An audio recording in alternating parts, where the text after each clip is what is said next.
Hello mwananzengo wa kijiwe cha Baba Aviga. Ni leo tena katika somo letu la huduma kwa wateja na mawasiliano, lakini nataka leo nikupitishe katika hatua ya tatu katika hatua tano za ni namna gani unaweza ukafanya huduma bora kwa mteja wako na mawasiliano.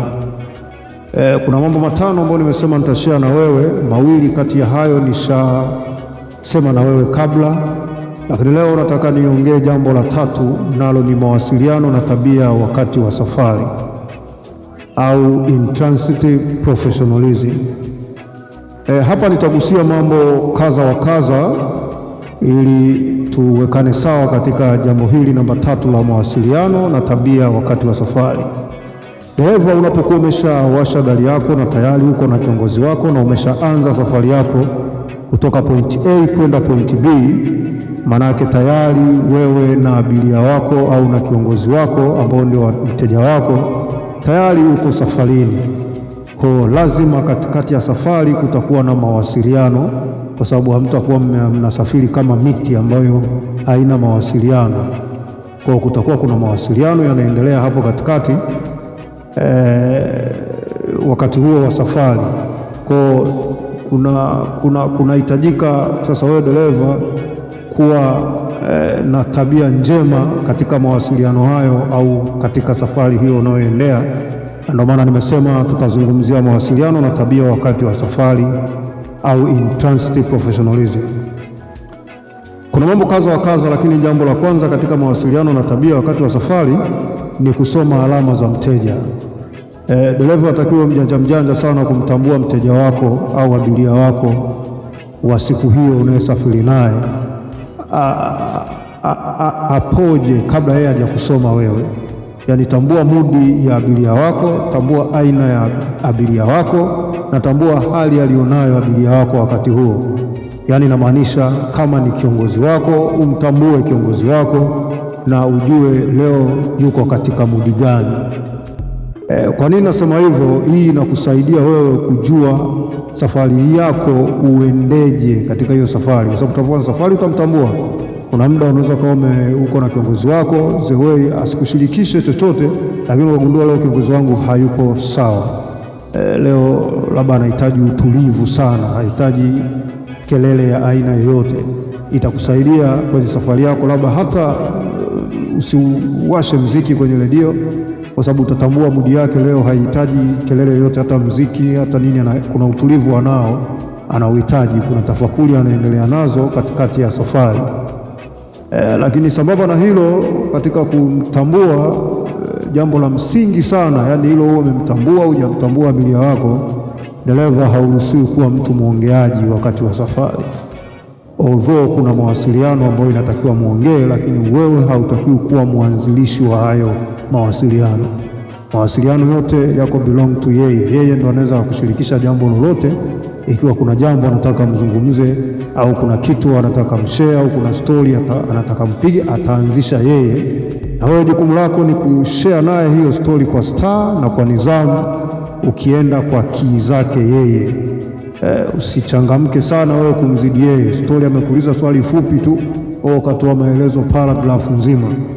Dereva atakiwa uwe cool, wewe deal na focus na kazi yako, lakini ukiwa na bashasha na tabasamu na hali ambayo inampa comfortability kwamba wewe mwenyewe uko sawa, hauna stress zozote. Yani kiongozi ndio anaweza kawa na stress kwenye hiyo safari, lakini dereva utakiwa kuwa na stress kwenye safari, kwa sababu inabidi ubaki nyumbani. Hauruhusiwi kuendesha gari ukiwa na stress, lakini yeye anaruhusiwa kukaa kwenye gari na kufika anakofika hata akiwa na stress. Kwa wewe lazima ujionyeshe kuwa mtu uko sawa, mwenye bashasha, ambaye uko vizuri. Usimtie hofu kwamba hauko sawa, lakini usiwe talkative, yani uwe na hali hiyo, lakini usiwe mwongeaji. Wewe utashare kile anachoongea yeye au kukuuliza, sio mwongeaji dereva. Hayo mawasiliano yatakayokuwa yanatokea njiani ayafanye kiongozi wako. Lakini jambo lingine ni matumizi ya lugha ya star. Hata ukishirikishwa swala lolote au kuna jambo unaongea na kiongozi wako au abiria wako, dereva, professionalism inakutaka uwe ni mtu wa star. Wewe ni professional driver, na ndio maana tunashare hapa mambo ili kujengana tuifanye hii kuwa taaluma na sio kazi ya hoyahoya, basi natakiwa uwe na lugha ya staa. Punguza matumizi ya lugha za mitaani za kijiweni. Kuwa na lugha nzuri unapojibu au kushare jambo lolote na abiria wako au na kiongozi wako. Jambo la tatu ni matumizi ya simu. Hapa nitakaa kidogo. Dereva hauruhusiwi kutumia simu unapokuwa barabarani tayari na kiongozi wako au na abiria wako. Hata ukiwa peke yako kisheria, kuna namna ambayo inatakiwa kutumia simu, labda earphone na mambo kama hayo. Lakini ukiwa na kiongozi ni marufuku matumizi ya simu. Usipige simu wala usipokee simu ukiwa na kiongozi wako kabisa kabisa kabisa.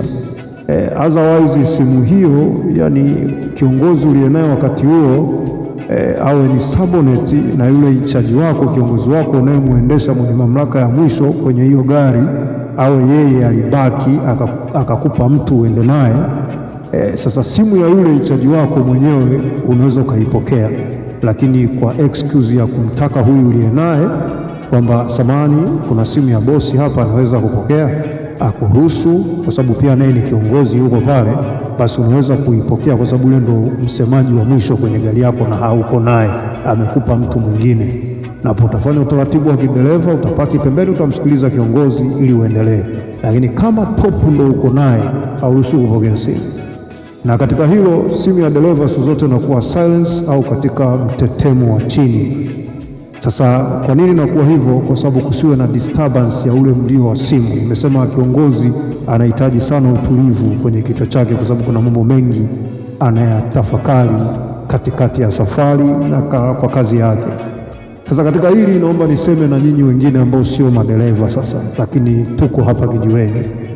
Simu ya dereva siku zote nasema na narudia tena, ni hii moja tu. Usipige simu mbili. Piga simu moja, ikipigwa isikilize, ikaisha. Ikikatika usipige. Jua anaendesha, akifika atakurudia. Na wewe dereva, ukimaliza safari yako, jaribu kuangalia calls hizo, kutafuta zirudie. Narudia tena, labda huko nyuma mjanisikia. Simu ya dereva ni moja tu, usipige simu mara mbili, atakurudia, anaendesha. Kuna watu wamezoea kung'ang'ana na kushikilia laini ya simu ya dereva, anapiga anarudia tena na tena. Sio kama madereva tunalinga au tunajivuna. Kuna madereva wa kiitifaki, ukimpigia hizo simu nyingi, kwanza unahatarisha kibarua chake, lakini unaondoa concentration yake katika driving yake, kwa sababu dereva ni binadamu. Kwa kuna muda anaweza akawa amepitiwa, hakuweka simu in silence mode, ikapiga kelele, manake lile ni kosa.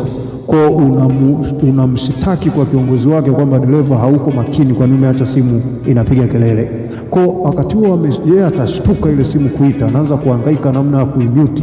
Anabahatika kweli anaimute, anatulia. Hapo alisha lose control, concentration, na amejisikia vibaya kufanya yale makosa, lakini amefanikiwa, amemute, na dereva unakuta hadi bosi wake amemwangalia, amemkata jicho, amerudi. Sasa amesha solve lile, unapiga tena. Aisee, unakuwa unamkosea sana na atafika kukuchukia kabisa. Unamharibia kazi yake na unamuondoa kwenye concentration ya driving yake. Simu ya dereva ni moja, akifika atakupigia. Using'ang'anie mara mbili. Sio kujivuna, ni kazi. Hiyo ndio inaitwa, sio makosa yetu, ni makosa labda ya kazi. Kwa usipige kwa kung'ang'ania simu ya dereva. Jambo lingine ni uendeshaji wa kistaarabu. Endesha kistaarabu, epuka kufokafoka barabarani ukiwa na kiongozi wako. Mtu kakuchomekea, unamfokea dereva mwenzio au watumiaji wengine wa barabara, si umetoa kichwa nje, umewafokea watu. Si nidhamu unapokuwa na kiongozi au abiria wako. Naomba leo ni share na wewe hapo tu kutokana na muda. Jambo lingine na lingine nitakuja tena hapa kijiweni. Leo tuishi hapa. Mimi ni babake na Aviga, na hapa ni kijiwe cha Baba Aviga. Mpaka wakati mwingine, thank you na asante sana.